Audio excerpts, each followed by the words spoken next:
जिसके लिए अल्लाह हिदायत का रास्ता खोल दे, उसकी मिसाल क्या है इस आयत में? उसका सीना क्या हुआ? यानी वो चैन की जिंदगी गुजार रहा है, चैन की जिंदगी।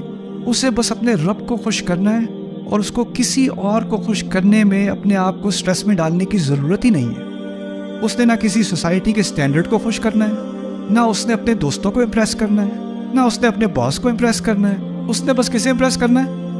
अपने रब को। और लोगों के कमेंट से उसे कोई फ़र्क नहीं पड़ता, क्योंकि उसको अल्लाह के कमेंट बहुत प्यारे हैं, अल्लाह के अल्फाज उसे प्यारे हैं, तो लोगों के तानों का उसको कोई असर ही नहीं होता, लोगों की बातों से उसको कोई असर नहीं होता।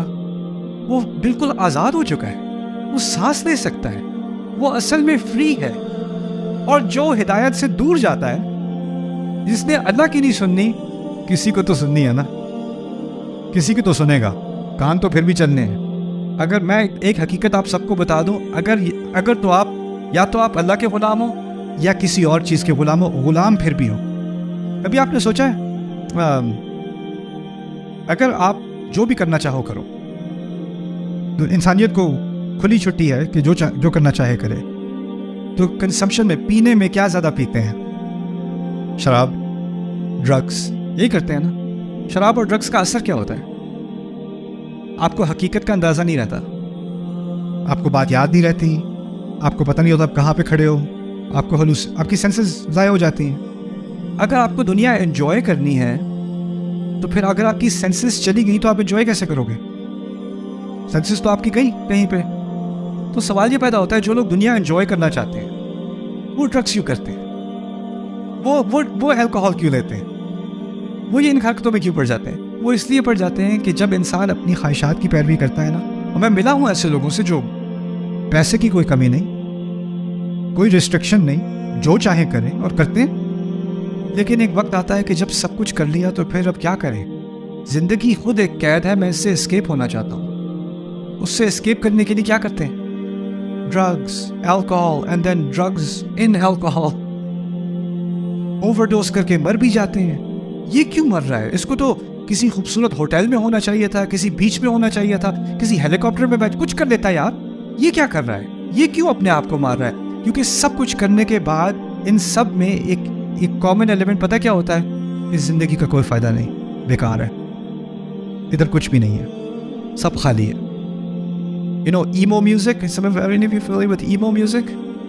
एक जानरा थी emo music की, अमेरिका में डेवलप हुई थी, जो सबर्बन अमेरिका है, जहाँ पे टीनेजर्स हैं, जो मिलियनर्स के बच्चे हैं, नई गाड़ी उनके पास है, पैसा उनके पास है, sex, drugs, rock and roll, everything's available. अब वो म्यूजिक कैसी बना रहे हैं? Life has no meaning, everything sucks, we're all gonna die।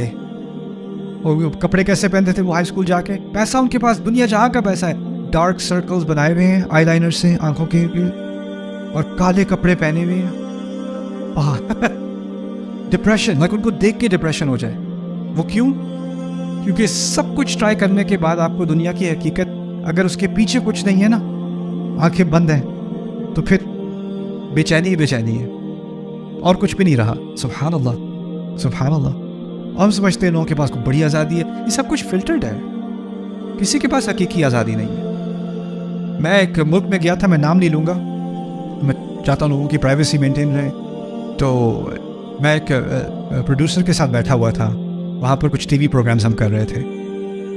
तो टीवी स्टूडियो में एक एक्ट्रेस आई उस मुल्क की, काफ़ी फेमस एक्टर, मुझे तो नहीं पता था वो फेमस एक्ट्रेस। तो क्या थी?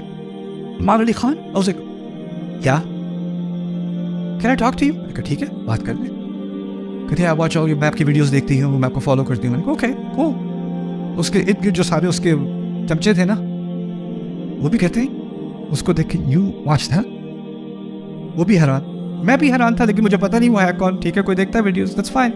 तो कुछ सवाल पूछना चाहती थी। अच्छा, फिर उसने अपने बारे में कुछ बताया। प्रोड्यूसर भी एक्साइट हो गया कि आप उसको जानती हैं? हाँ हाँ, मैं फॉलो करती हूँ। फिर मुझे वो बताने लगे कि ये कौन है, इनके कितने 30 मिलियन उनके फॉलोअर्स हैं, और इनके 5-6 जो है टीवी शोज़ हैं, कुछ मूवीज़ हैं, उनको अवार्ड्स मिले हैं, the most successful actress in the country, something something something. ठीक है, तो मीनिंग उनका करियर ऐसे हाइट की तरफ जा रहा है इस इंडस्ट्री में। अलग से बात कर सकती हूँ आपसे? जी कर सकती हूँ। ठीक है, थोड़ा सा साइड पे होकर उन्होंने पूछा सवाल। कहती है अगर मुझे हमेशा ख्याल आता है कि ये ज़िंदगी बस ख़त्म हो जानी चाहिए, तो मैं क्या करूँ? मैंने कहा आपको ये ख्याल क्यों आता है? नहीं कि बस किसी चीज़ में कोई मीनिंग नहीं है, किसी चीज़ में कोई चैन नहीं है मुझे। मैंने कहा आपको अंदाज़ा है कितनी करोड़ों लड़कियां आपके पेज को फॉलो करके रो रो के ख्वाहिश करती कि काश उनकी ज़िंदगी आपके जैसी होती। कहती हाँ मुझे पता है, उन्हें पता नहीं है वो किस चीज़ की ख्वाहिश कर रही है, लेकिन मुझे भी मेंटेन करना पड़ता है ये अपीयरेंस, क्योंकि मैं इस कैद में हूँ। वो अपने आप को कैद में समझती है।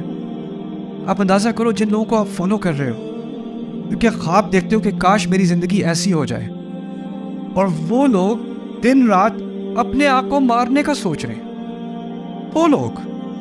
वो इस अजाब से गुजर रहे हैं। तो ये, और मैं उससे एम्पैथाइज करता हूँ। मैंने उसको कुछ नसीहत करने की कोशिश की थोड़ी बहुत, अल्लाह उसको हिदायत दे, उसकी मुश्किल उसके लिए आसान करे, उसकी फैमिली के लिए आसान करे। भी इंसान है आखिरकार। लेकिन हमें अब ये जो सारा कल्चर है ना, फ़अत्बअहु शैतान फ़कान मिनल गावीन, आयात तो दी अल्लाह ताला ने, हमने छोड़ के कहा नहीं ये बहुत नैरो माइंडेड है, ये है I want to be free, अनापरस्ती, माई ट्रूथ, और फिर हाइपर कंपैरिजन। अगर इतना ही माई ट्रूथ का शौक है तो आज सारे जिन लोगों को आप फॉलो करते हो वो सारे किस लिए करते हो? अक्सरियत हम फॉलो करते हैं कंपेयर करने के लिए।